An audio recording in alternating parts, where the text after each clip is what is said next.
This is Christopher Moldong of Chris's Storytelling Corner. Today I'm going to do a manga review for Skip Beat Volumes 19 and 20.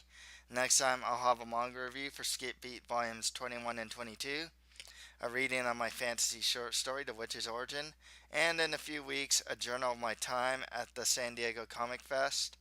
Not to be mistaken with San Diego Comic Con. This is a different one, a much smaller one. And a movie review for Avengers Infinity War. Check out my Twitter page and author's Facebook page. Links to all these will be provided on the description. I'd really like to hear from you guys as well, so leave any comments. Make sure to subscribe and share this channel as well.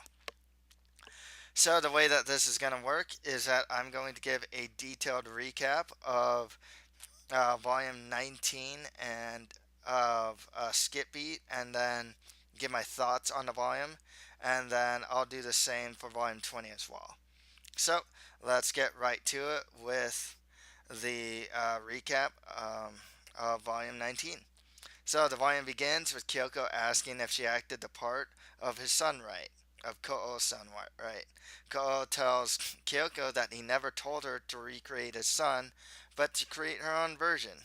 Kyoko appears to be gloomy after that.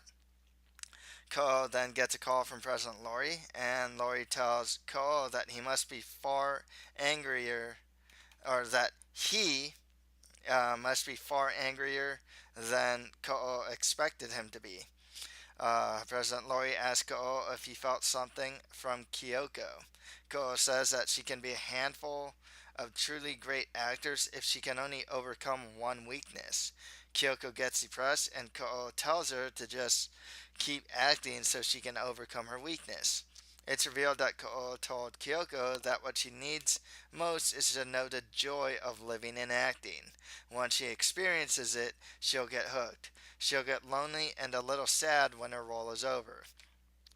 Kyoko reveals that when she found out that the Kwan assignment would be over, she felt awfully sad, but if she tells Ko'o that, then she wouldn't be able to be a student anymore.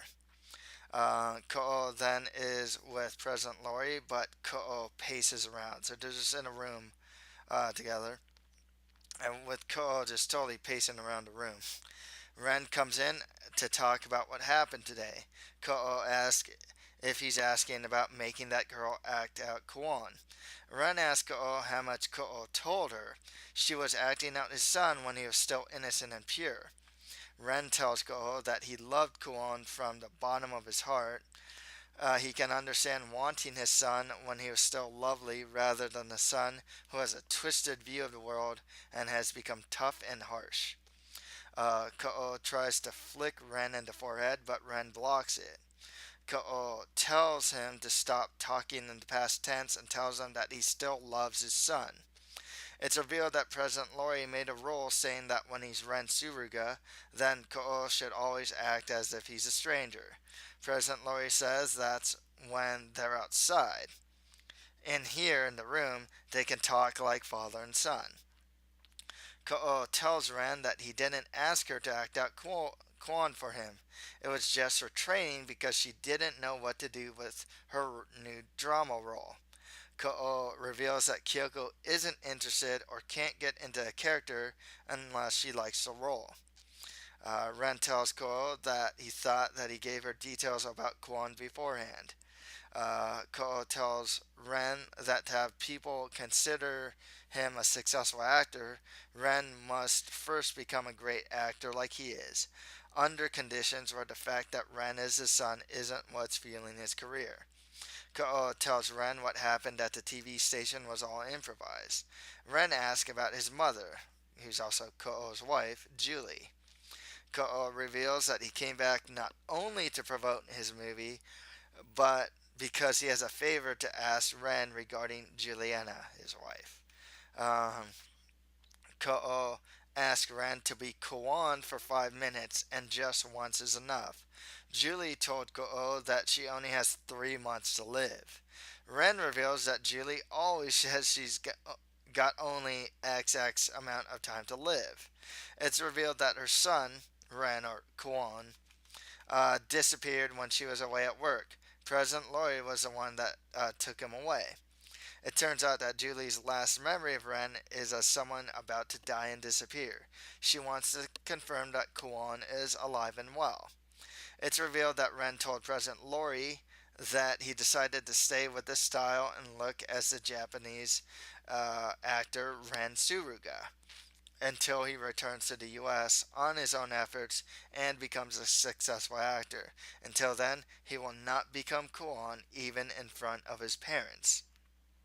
Ren says that he doesn't feel like asking Miss Jelly Woods to return from her vacation for just a few minutes.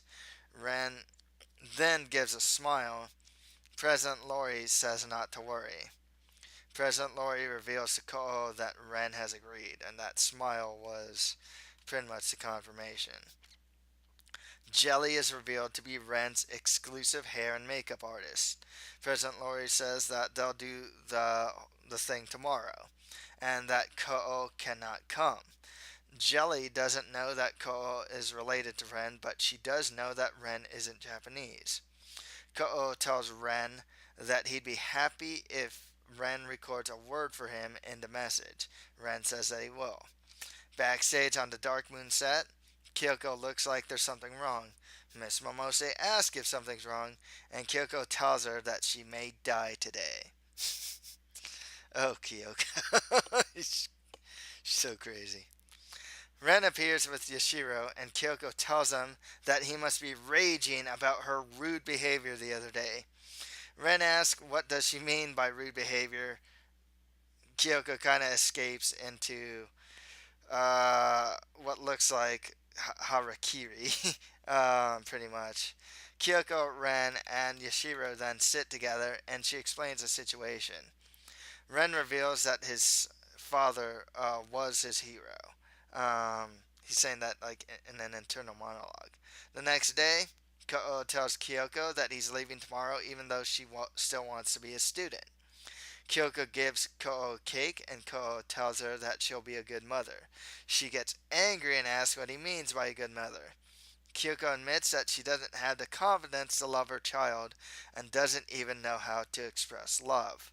She then says that if she can't feel confident that she'd make her child happy, then she doesn't want any children.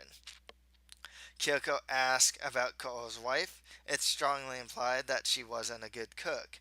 Ko'o reveals that the more he tried as an actor in the US, the more he made Kwon suffer. Ko'o and his wife thought that Kwon was happy, but it looks like he really wasn't. Kyoko tells Ko'o that of course he was happy. She explains that she was Ko'o's son and even she was happy. Ren apparently told Kyoko that she understood Kwon's feelings. Kyoko and Ko'o cook together. She admits that to her he's already a legendary father. She would like to have had a father like him. Ko'o tells her that he doesn't remember severing their ties as father and son, and then he asks Kyoko, "You're not going to call me father anymore?" Which, obviously, she's going to. In a flashback, President Lori talks to Kuon before he was Ren Suruga. Lori will prepare a stage for him. This is still in the flashback, but they won't tell people who he is. Kuon now didn't hesitate and left home. 2 years had passed without Ren talking to his parents. We're introduced to Jelly Woods, whose nickname is Ten. She calls President Lori Darling. Ren appears dressed as Kwon with his hair lighter. When Ren comes back, he's apparently already done with his assignment, which is probably the message, and President Lori asks Ten to change his hair back to black. We're shown the message that Kwon gave his parents. President Lori gives Ko'o a piece of paper and tells him that Ren is here to see him off. Kyoko waits in a lobby, and Ren is there. She asks why he's there, and he tells her that the president ordered him to come here to represent Dark Moon, which was a lie. There are a lot of people there for Ko'o, but Ren tells Kyoko that if she calls out to him, he'll notice for sure and to call him father like she did last time. Ko'o comes out and is preoccupied with like fans and reporters and whatnot. Kyoko calls out to him and calls calls him father, and Ko'o responds calling Kyoko Kuon. So we're then shown what looks like the future, Ko'o and his wife Julie watching the video that Kuon made. Ko'o reveals that in Japan he now has another son, implying that it's Kyoko. Kyoko, as Kuon, tells Ko'o that she'll take the bullying roles and won't run away. Ko'o says that he's glad that he's made that decision, and they give each other a thumbs up. Ren then, who's behind Kyoko, discreetly gives Ko'o a bow that Ko sees and is pretty much surprised by. Ko'o talks with Julie about Kyoko, so this looks like in the future. She says that she'd like to meet her. It's revealed that Ko'o told Kyoko to visit any time. We're shown Ren talking to President Lori and Kyoko talking to Moko. Ren apparently made up his mind about playing a cold-blooded killer for his next job. At the end of the volume, Ko'o watches the end of Ren's video, gives a thumbs up, and says go for it, Koon, while we see both Ren and Kyoko, implying that, like, he's saying it to both. So, some thoughts on Volume 19. We saw a lot of the relationship between Ko'o and Kyoko. One thing that's really interesting, if you really think about this, is that, Ko'o is Ren's father. Ko'o seems to have taken a liking to Kyoko. Ren obviously loves Kyoko. Kyoko most likely loves Ren. So I would assume that Ko'o would be approving of the relationship if they have one. It looks like, despite how they started off, Ko'o and Kyoko now have a student mentor role and even something akin to a father son role, or we'll say father child role. Ko seems like a pretty nice guy. He seems to be very serious about acting. He very much loves his son, even though he turned out twisted and whatnot. And I gotta kind of wonder if Ko is gonna appear later on, though, because like I can't really see where he's gonna fit in per se. But we'll see if he fits into the larger story later on, or maybe we get a phone call, or maybe a video message, or something like that. We found out that Kyoko does have a weakness as an actress, and that's that she has to like really like her. Like she's only good in roles that she likes, and she needs to really like fall in love with the role. We'll see after this training how she's gonna do about that, though. We know that Kyoko's a really good actress, so we can make the assumption that she's going to make good about this and become like a great actress, because that seems kind of like where this is all going with Kyoko and her journey to be an actress. We learned a little bit about Kwon's backstory. Um, you know, he was a good kid, and then he got twisted. We then know that President Lori was the one that took him away. So Lori actually has a really big role in everything that's going on with Ren, Kyoko, Ko'o, and whatnot. Lori and Ko'o seem to have definitely. I mean, Ko'o calls him boss. Ko'o definitely respects President Lori and whatnot. And Lori seems to want to like meddle a lot of times. You see that with President Lori and Ren. And once again, they have a really deep relationship too. You got to kind of wonder if President Lori and Ren are kind of like father and son as well. Ren wanted to impress President Lori during that one acting test back into Dark, when they were still doing Dark Moon, and with Run One Bikotsky. He specifically played him in a way that would impress President Lori. So there's something of this like father son thing going on with Ren and Lori as well. We met Miss Jelly Woods 10. I gotta say, she's super cute. I mean, she's like just like super cute. She's like they have a shot of her next to like President Lori, and she's super short. I don't really know much about her character yet. We know she's good with makeup and whatnot. Seems to be in love with President Lori. We'll see what role Jelly Woods.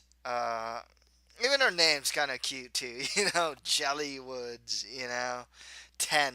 It's just like everything about her is like pretty cute. We got to see Kwan's video to his parents. That was pretty sweet. After everything's said and done, Kwan still loves his parents. Um, you got to see a different side to Ren that Ren wants to reject. So that's really interesting as well. Does he go back to Kwan at any moment? That's the thing. Does he stop being Ren Suruga after uh, you know, if what happens when he gets together with Kyoko? Does he become Kwan? Does he stay Ren Suruga? What happens with this guy? It's very interesting to know what's up with this. It's kind of like a split personality almost between Ren and Kwan. Ren is apparently speaking gonna play a cold-blooded killer moving forward. We're gonna see what that's all about, and we also know that Kyoko is gonna play the bullying roles moving forward as well. So we got to see what that's about too. So, before we get into the next volume, I'd like to plug my author's website at www.chrismodon.com. You can read a new blog post every week on there. Also, do you like anime? Do you like manga? Do you like action, adventure, fantasy, quirky characters, different worlds? Then buy my book, The Mustard Prince in the Condiment Kingdom, for just $4.99 via ebook on Amazon.com or on my author's website. Links to buy it will be provided on the page description. Also, make sure to please help me out and subscribe to this channel. I'd really appreciate that. So, let's go on to volume 20. So, the volume begins with Kyoko reading a line from a script. The line being, I'm bored. I wish something interesting would happen. However, she finds this line to be quite difficult. She describes her role of Natsu, who she's playing, who is the daughter of a middle class family. She has kind parents. She's very smart, so she doesn't have to try very hard to be at the top of her class. She's a leader, and people around her like her. She bullies the main character to take her mind off her ordinary life. Kyoko doesn't understand Natsu. Kyoko hears Maria talking to some new random employee, and she is clearly angry, talking about the people of Japan and holidays and religion too. She's just kind of going into like a lot of different things here. Kyoko uses one of her Ren dolls to calm Maria down. Moko sees this and is appalled. Maria wants the Ren doll, but Kyoko can't give it away. Kyoko asks Maria if she'll be holding a party that the president will be hosting. Maria doesn't know what she's talking about, and Kyoko talks about December 24, which is Maria's birthday. Maria decided that she'll never celebrate her birthday because it's the day that her mother died. Kyoko reveals that she's thinking about holding her own event and whispers it to Maria while Moko listens. Kyoko will host it, and she asks if Maria will co-host. It's a party to say thank you and that they were happy to know everyone this year. Maria agrees, and Moko gets convinced to attend. Ren looks at a magazine with some sort of flower called Queen Rosa. Yashiro asks if he read something interesting. Ren says one piece of lucky news. Kyoko gives Ren an invitation to their Happy Grateful party that will be held at the president's guest house. President Lori heard about the party and wants to lend a hand, but Maria refuses. He is invited, but just as a guest. He offered to lend his guest house in exchange for not participating as a host. A daddy longlegs, who just so happened to be passing by, will be their sponsor. It is strongly implied that it is President Lori who's the daddy longlegs. Um, I'm assuming this is a Japanese thing. A daddy long legs, like someone who's rich and that has like the ability to like spread the wealth or something like that. I'm guessing that's what a daddy long legs is. At least the rich part is correct. I'm assuming. But anyways, Kyuko asked Ren for a favor. Um, the party could go pretty late, and he could, and pretty much just asked if he could just show up for a little while. Ren says that he'll make it and give Maria a birthday gift. They see director Ogata, and Kyoko goes to invite him. Kyoko is going to invite people she got to know on the set of Dark Moon, and also the couple who owns the place where she lives. Moko struggles to get a present for Kyoko. She sees a cutesy makeup kit and struggles if she wants to get it for Kyoko or not. Uh, Daddy, Daddy Longlegs sent a driver to take Kyoko to the party. Kyoko and Maria prepare for the party, and Maria is noticeably happy. President Lori tells his servant that Maria will like her party again when, or will like her birthday again when this party is over. So at December 24th at 7 p.m., the party begins. Moko looks to be like the first guest. There's apparently a gathering of international celebrities that were invited by President Lori. There's also a fantasy garden at the party, and but Kyoko is backstage working in the kitchen. She's making all the pastries and whatnot, with like a lot of help. Um, President Lori's servant tells Kyoko that Miss Kotonami has arrived, but Kyoko can't see her yet. He relays the message to Moko in Kyoko's like dialogue, pretty much. Maria's Uncle Tora shows up. He came to see Maria. Uncle Tora talks with President Lori, his brother. Tora apparently brought what President Lori asked for. President Lori tells Tora to bring it out as the party's about to end. Kyoko goes and runs towards Moko. Moko is angry at her because she made so much delicious food and she ate a lot of it, even though she's on a diet. They notice that Maria is happy and having a great time doing performances and whatnot. I think she plays the piano actually. Maria notices that Uncle Tora and President Lori are gone. Tora, Lori, and another person are practicing getting out of some sort of big box. It turns out that Lori's fabulous show will get started. The cast of Dark Moon and the owners of the restaurant were, like the Okami-san and the restaurant owner, um, arrived to the party. Yashiro then arrives.